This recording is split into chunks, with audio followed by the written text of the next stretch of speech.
Torej, lep dober večer. Bomo kar počas pričeli s predstavitvijo knjige avtorja Fabrisa Hadžadža Vera demonov ali preseženi ateizem. Še predno bomo z Brankom nekako skušala osvetliti različna področja te knjige. Bi se iskreno rad zahvalil vsem, ki ste pripomogli pri izidu, pri izdaji te knjige. Vsekakor uredniški ekipi, Mojci Purger, prevajalki Jasmini Rihar, ki bo, upam, tudi imela priložnost par besed povedati o tej izkušnji. Seveda Branko Cestnik podpisal spremne besede. Predvsem pa tukaj tudi javno povem zahvalo Marjanu Pogačniku, ki je dal pobudo, da smo to knjigo sploh izdali. Torej, naj gre tukaj na začetku zahvala vsem. In bi začeli verjetno s par mislimi o samem avtorju. Sploh, kdo je ta Fabris Hadžadž, ki ga seveda slovenska javnost trenutno ni poznala pred to knjigo.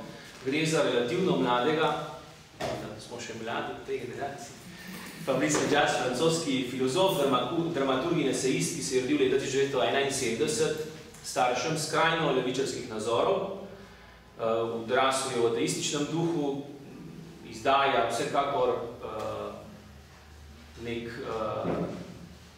sirsko-libanonski izvor, živeč v Franciji, potem konvertit, kot študent filozofije je govoril strogo nihilistično misel, sam pa se ima za profesorja filozofije, kot sam pravi, judovskega izvora, arabskega imena in katoliškega prepričanja. Napisal je že 15 knjig, tako da je zelo izredno plodovit pisatelj, ki se dejansko zelo pogosto udeležuje tudi odprtih debat v francoski javnosti, ni vsekakor nek prestrašen, klasičen vernik, ki bi se skrival za zidovi, pač pa on pričuje, je vsekakor član javnih debat in nastopa pogosto tudi v javnih medijih. Ne povem, da dejansko kaj pričakujemo pod tem naslovom, tukaj gre torej za vprašanje demonskega, za vprašanje ateizma v tem okviru. Je pa jasno, in to sam avtor izpove v uvodu, knjiga ni mišljena kot demonološka razprava, tukaj ne pričakovati v bistvu nekih razlag o tem, kaj, mislim, ne govori o hudiču samem po sebi kot takem, pač pa nas seznanja s področji, kjer je demonsko dejansko najbolj v stiku z nami samimi, z vernimi. Dokazuje nekako, da je prav področje tako zvanega farizejstva, če hočemo reči, področje vernika, ki veruje v Boga, ne živi pa v skladu s tem svojim prepričanjem, prav področje, kjer ima demonsko dejansko največ prostora za delo in za uspešno opravljanje svojega poslanstva. In dobro, pričeli bi torej spremno besedo. Branka, dober večer, hvala ti, da si se odzval temu mobilu. Želel bi, na začetku spremne besede si nekako izpostavil izvor Fabrisa Hadžadža, začel si s križem. Nekako mi smo tle na križišču, Slovenci se nahajamo na križišču te germansko-rimske rimskega pogleda na svet. Tokrat pa prihaja neka knjiga iz te sporednice francosko-ruske miselnosti, ki je dejansko, kot si sam napisal, nekako zelo povezana ne samo z racionalnim pogledom na stvari, pač pa z izkustvom. Kako si to, bi lahko to malo opisal? Ja, to sem... Torej, sam nisem poznavalec francoskega jezika, ampak hotel ko gledam svojo zgodovino od gimnazije naprej, pa potem skozi več študij sem se vedno nekako najraje našel z francoskimi avtorji. Pa ne vem zakaj. Ne? Oziroma, potem je malo razsvetlil to, zakaj mi Francozi tako ležijo, mi je razsvetlil Camus v svojem Ubornem človeku, v tem svojem eseju, v tem svojem filozofskem delu, kjer govori o tako imenovani mediteranski ali južni miselnosti in jo postavlja v nasprotje z severno ali pa to temno miselnostjo, ki jo uteleša nemški idealizem še najbolj ne. To je tista totalitarna miselnost, kjer, recimo Hegel, v en miselni vzorec, en sistem stlači vso stvarnost. Paše, noter, ne paše, vse mora funkcionirati tako, kot si je Hegel zamislil. Marx potem to povzame, malo obrne in potem se zgodijo lahko totalitarni režimi, kot smo jim bili pričani. Camus vidi, da filozofija rabi eno alternativo in to alternativo on najde v sredozemski luči. Ta tista luč, vete, ki je pri Van Goghu na slikah. Ko gledaš, pa ne veš, zakaj je tako fajn, da je sta slika. Luč Provence, svetočega Mediterana, tistih drobnih cvet, ki se bleščijo na soncu. To je malo mistično. Po drugi strani pa govori o tej luči, o tej svetli misli, ki je tesno povezana z utripom srca, z človekovim izkustvom. Misel, ki je bližja pripoved kot ena skoraj da matematična filozofska razlaga. Ta pripovedna filozofija, kjer pa najdeš potem bratrance, na drugi strani tega križa, germansko-rimski križ tak, francosko-ruski tak, ta pripovedna filozofija najdeš potem v Rusiji. Rusija nima velikih filozofov, sistemskih, ima pa velike pisatelje. Teologe, ki spet niso teologi ala Tomaš Akvinski, ki bi zaobjeli vse, ampak zelo dobro povežejo mistika in razum. To, kar je za nas zahodnjake že malo težje. Skratka, to me je vedno tako navduševalo in ko sem dobil to v roke, po naročilo družine, naj preberem, sem dobil v PDF formatu. In to v tistem času, ko smo župniki najbolj zasedeni, seveda Ost in Velika noč. In ko sem začel brati, so mi takoj prišli Camus, pa tudi drugi avtori iz Francije, Froissart, recimo en taki Guitton je bil prijatelj od Pavla VI, ta filozof, Froissart od Janeza Pavla II. Froissart je imel podobno izkušnjo spreobrnenja, hipno spreobrnenje, stopil v cerkev, ateist, čul nune 5, postal katoličan, šel ven verni, 5 minut je ravno zašlo. Nekaj tako kot Hadžač, tudi eno tako razsvetljenje je doživel v cerkvi. Tako da sem ga v tej luči mi je postal takoj simpatičen. Ti pa Hadžača vidiš na tej navezi rusko-francoskim, kakšno vlogo igra? Ne povem to, v uvodu je zanimivo, Hadžač dejansko prične knjigo s tem, da spregovori v dveh odlomkih o svojem spreobrnenju. In dejansko se celo nekako poigrava in celo malo porablja močno ironijo ob tem, kaj zdaj to spreobrnenje je. Dejansko hoče utemeljiti dejstvo, da spreobrnenje je proces, ki traja vse življenje in da njega ni doletel na nek magičen način in je kar naenkrat postal nekdo, ki veruje in je na poti, dobro usmerjen na poti v nebeško kraljestvo, ampak je nekdo, ki se dejansko dan za dnem trudi, da to spreobrnenje ohrani. V tem smislu je zelo izkusten. Zelo izkusten, tudi v smislu, da recimo ta svoboda do Svetega pisma. En nemški avtor ne bo nikoli imel take svobode do Svetega pisma. Ali pa če bo imel polovico knjige, citate iz bibličnih študij o neki trditvi, ki jo on izrekel. On ima to svobodo, ki malo spominja na to talmudsko svobodo ali pa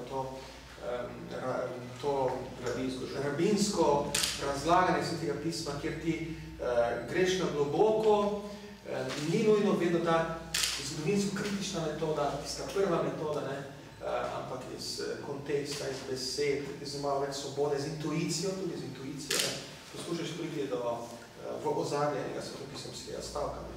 In to je bolj esejistično, bolj pisateljsko. Ne? In tu sem našel tisto podobnost, recimo, za to teorijo mediteranske luči, ki jo imate pri Camusu. Izhodišče knjige je vera demonov. Nekako teza, da demoni pač verujejo, seveda Boga ne ljubijo. In tukaj tiči problem dejansko tudi človeškega farizejstva, če smem uporabljati to besedo, ne? Tudi sam Hadžadž jo uporablja. Ne? In kako bi ti povezal to našo držo, recimo, ko verujemo, dejansko govori o 4 različnih pozicijah, ne, pred življenjem. Ne. Obstajajo pametni in srečni, taki, ki služijo Bogu potem, ko so ga našli, nesrečni, a pametni, taki, ki ga resnično iščijo, pa ga še niso našli, ne. In pa neumni in nesrečni, in taki, ki žive, ne da bi ga iskali, ne da bi ga našli. Torej, on pa potem dejansko iz teh izvije še 4., ki pa je ta, ne, ljudje, ki so našli Boga, pa mu kljub temu ne služijo. In to je dejansko trkanje na vest vsakega izmed nas, ki smo dejansko izpostavljeni te izkušnjami. Ja, Hadžadž, pravzaprav je to kritika religije. Ena kritika religije, če hočete. Ne. Lahko tako berete. Dobra kritika religije, ampak nič kaj pokušljive, nič kaj takega, kar tudi že Jezus ne bi nakazal. Ne. Pozor, ne, osnovni spopad, ki ga ima Jezus z svojim okoljem, ni s politiko, ni s grško filozofijo, ni, ne vem, z rimskim pravom, ki je takrat obvladovalo ta prostor. Osnovni spopad je z religijo. Jaz se večkrat sprašam, zakaj je Jezus toliko svoje energije vložil v spopad z religijo, z templjem, s farizeji, torej z duhovščino in kateheti tistega časa, ali pa z duhovnimi mnenjskimi voditelji, uredniki takratnih medijev, verskih. Torej, zakaj je toliko tega vložil? Ravno tu najdemo potem podobno za vero demonov. Pozor, religija je vaš prvi pripomoček k veri in vaša prva past k vaši osebni veri. Ko boste spostavili sistem religije, ne, boste si pomagali, ne, sistem molitev, obredov, moralnih norm, si boste pomagali na poti k Bogu. Ampak ta sistem vas bo tako fasciniral, tako vas bo očaral, da boste ga začeli ljubiti. Bolj kot samega Boga, katerem naj bi ta sistem služi. In ta zaljubljenost v lastni religiozni sistem je ena stalnica vseh religij. Stalnica vseh religij. Recimo zdaj v Pakistanu naj bi ena deklica zažgala par strani Korana. Ne? In jih grozi smrtna kazen. To je tipični dokaz, ko religija gre preko Božjega, čemu naj bi služila. V tem primeru recimo, kaj je več? Par strani Korana, ki jih je menda mongoloidna deklica verjetno v igri zažgala, ali duša človeka. Farizej nima dvoma. Par strani Korana ali svete knjige je več. Ne? In to je ta vera demonov. Vera, ki je, ampak ki gre seveda mimo ljubezni. To pa tudi tista kritika, ki jo Jezus ima ves čas v spredju. tudi ob koncu časa reče, po čem vas bomo preverjali vas bomo, ali ste dali onemu pitju, onemu jesti, ali ste obiskali bolnike, zapornike in podobno. Ne? Torej, po ljubezni do bližnjega. To je napetost, ki skozi vse to je skozi napetost. In to vera, zdaj je mrtva. In po moje je to tisto, kar krščanstvo, zakaj je krščanstvo tako močna religija in zakaj bo zdržalo. Še naprej eni napovedujejo, da bo čez 100 let vsaki drugi človek kristjan, zato ker je edina religija, ki ima kritiko same sebe v svoji ustanovni listini. Močno kritiko same sebe. Njen ustanovitelj je že prvi kritik. In prvi kritik... Pa še prvi grešnik. V tem smislu res povedal. No, tu najdeš tako, če bi vzel vero demonov, tako kot kritika religije, teh mehanizmov, dejansko to niso psihološka kritika religije, ali pa kak. To so ti mehanizmi podtalni, neke samovšečnosti, samozadostnosti, ki potem od znotraj nažirajo eno religijo. Knjiga zelo pogosto in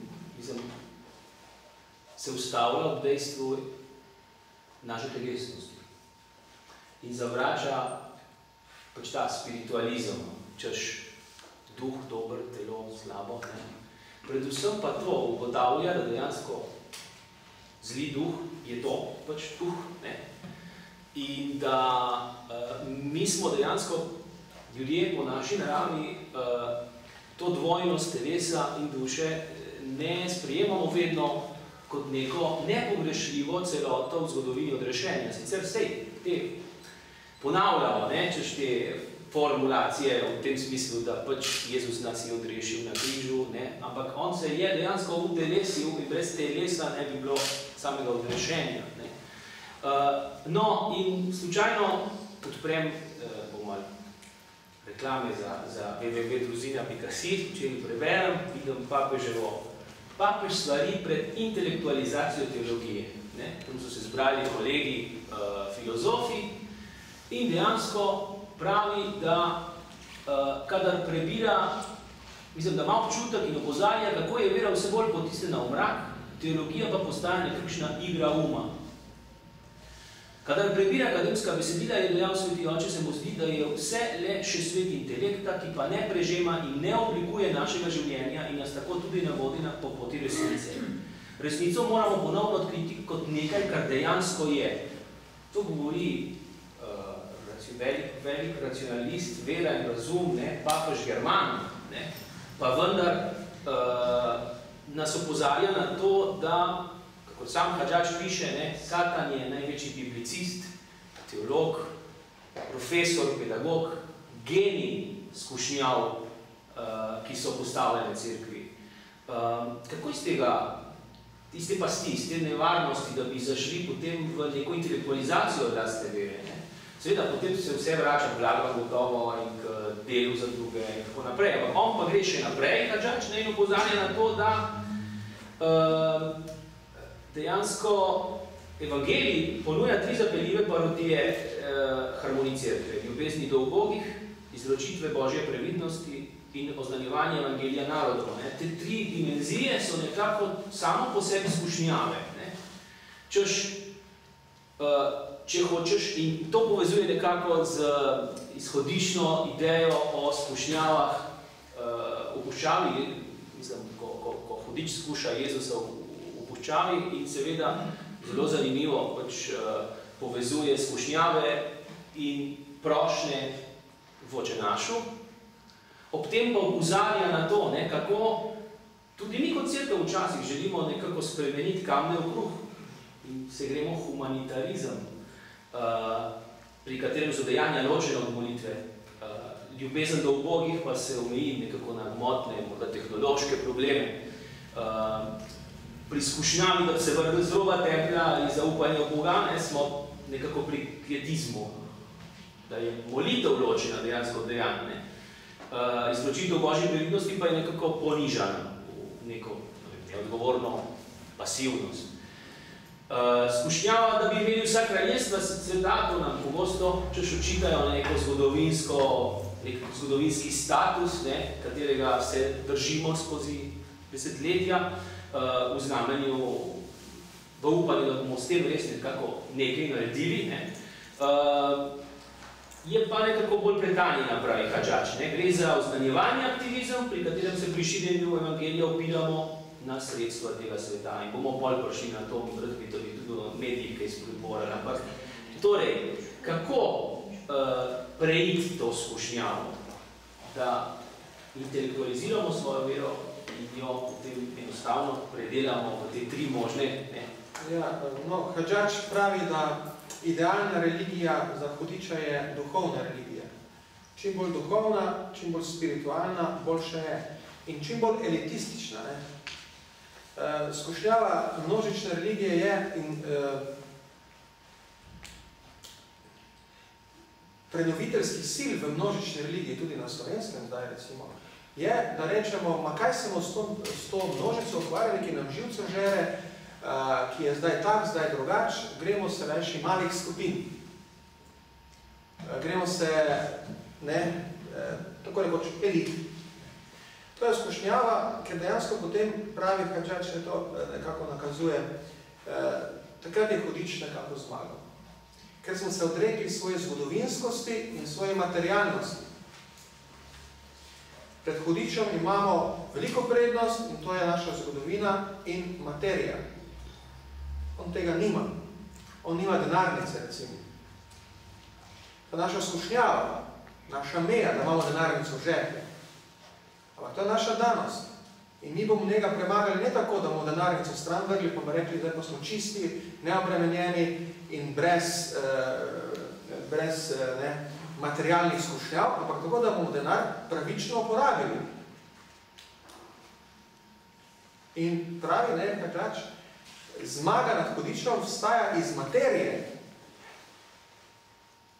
Ne toliko iz tega našega duha ali duhovnosti.